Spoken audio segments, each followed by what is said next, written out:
A study shows that U.S. media is biased towards COVID bad news. Is this a surprise to anybody? That study shows U.S. media is biased towards COVID bad news. Here, this is the New York Times reported on this, surprisingly, because they're kind of part of the culprit, right? They're part of the problem. It says Bruce Sacerdote, an economics professor at Dartmouth College, I might have said his name wrong, I'm sorry, noticed something last year about the COVID-19 television coverage that he was watching on CNN and PBS. It almost always seemed negative, regardless of what he was seeing in the data or hearing from scientists he knew. When COVID cases were rising in the U.S., the news coverage emphasized the increase. When cases were falling, the coverage instead focused on places where cases were rising. And when vaccine research began showing positive results, the coverage downplayed it. But he was not sure whether his perception was correct. So to check, he began working with two other researchers, building a database of COVID coverage from every major network: CNN, Fox News, Politico, the New York Times, and hundreds of other sources in the U.S. and overseas. The researchers then analyzed it with a social science technique that classifies language as positive, neutral, or negative. So these researchers got together and said, let's look at all of the U.S. media and let's see how biased they are when it comes to COVID coverage. It seems like every time we turn on the news, right, we saw all of this like death ticker, right? It was always like the COVID death tracker, and everything was very negative all the time. And you know, we're even seeing it now. It's like, okay, even though all these people are vaccinated and it might be good news, and even though we're hitting summertime and we know the virus doesn't really spread that much in the summer where you're outdoors in the sunshine, it's like, no, you've got to still wear 3 masks and socially distance, and we can never see our loved ones again. That's what they're kind of going after.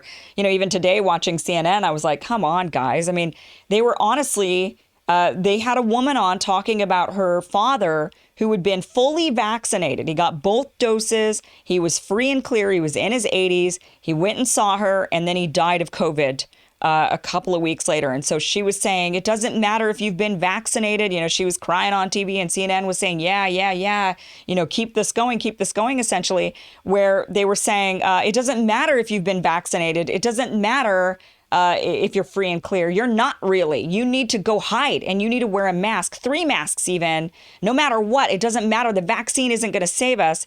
Which I agree, the vaccine isn't going to save us, but to this continued narrative of stay away forever is, you know, well, you know, for CNN, it's good, right? They want you to stay at home with nothing to do but be afraid and watch them. It's great for their ratings. So here is the actual study. So these 3 researchers got together, and it says right here, the abstract says, we analyzed the tone of COVID-19 related English language news articles written since January 1st of 2020. 87% of the stories 87% of the stories by U.S. major media outlets are negative in tone versus 50% for non-U.S. major sources and 64% for scientific journals. The negativity of the U.S. major media is notable even in areas with positive developments, including school reopenings and vaccine trials. Media negativity is unresponsive to changing trends in new COVID-19 cases or the political leanings of the audience, as evidenced by most viewed and most shared major media readers in the U.S. and U.K. strongly prefer negative stories about COVID-19 and negative stories in general.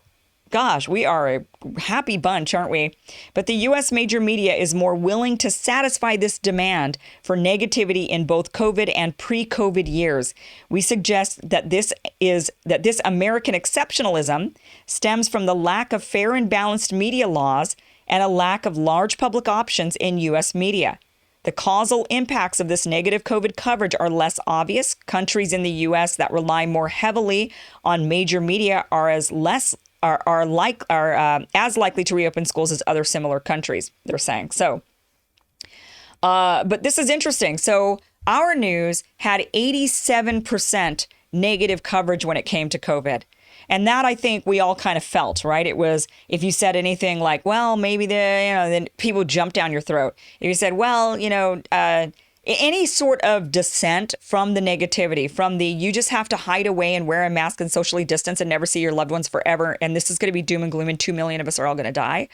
Anything that departed from that narrative, then we were called crazy, right? We were called, for some reason, that was considered a completely unlikable viewpoint was to have maybe a bit more of a positive tone saying, I don't think it's as deadly as the media is portraying. And then people would jump down your throat and say, how dare you say that? Of course it is.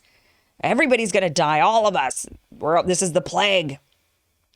And so this study very interestingly proved this. Now, this study is really, really long. I'm going to show you here. It goes pages and pages and pages. So you can see here it goes, on and on and on and on and on. It's a very, very long study.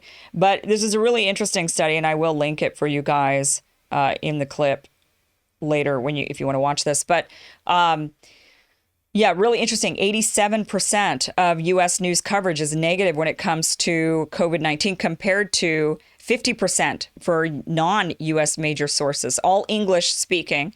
So any other English countries or English speaking news, 50% of the rest of the news out there that was going around was, it was 50-50. It was, they gave good news and bad news, good news and bad news. But here it was all bad news, bad news, bad news, bad news. And so we wonder now, I guess this makes sense, the brainwashing of America, how people ended up, how we've ended up where we are now, where CNN, even after somebody had a fully inoculated parent, is saying, but even then, even after you get a vaccine, you still have to wear your mask, socially distance, and never see one another. This isn't over. Well, it isn't ever going to be over if you're saying the vaccines aren't even going to do anything, and then you're never even going to catch it because we're all socially distanced, and this really never will go away. It doesn't just disappear on its own, but maybe it will. Runs its course, runs through the population. Who knows? We're all still trying to learn how this is going as it goes, but I see good news ahead when it comes to this pandemic. I think that we're on our way out of it. I don't know, though, with the way news media works, if people will believe it when it happens, or if they will just continue to live in fear. And can you blame them? I mean, if the media is showing 87% negativity all the time, can you blame people for just being afraid and thinking doom and gloom is here and there's no way out? I don't know if we can blame them when we see these kinds of studies. So, all right, guys, thank you so much for joining me. Be sure to subscribe to the channel. Also, be sure to sign up for my email newsletter by going to my website, KimIverson.com. Also, that link to sign up for that newsletter is down below. And sign up for my locals. On my locals, I've got a lot of really cool stuff coming your way on locals, where you're going to get a lot of behind the scenes looks of what goes on, and also some exclusive content. All of that is there, as well as the ability to replay the live stream at your convenience, which you don't get otherwise. So be sure to join my locals community. And all right, guys, thank you so much for joining me tonight. Bye-bye.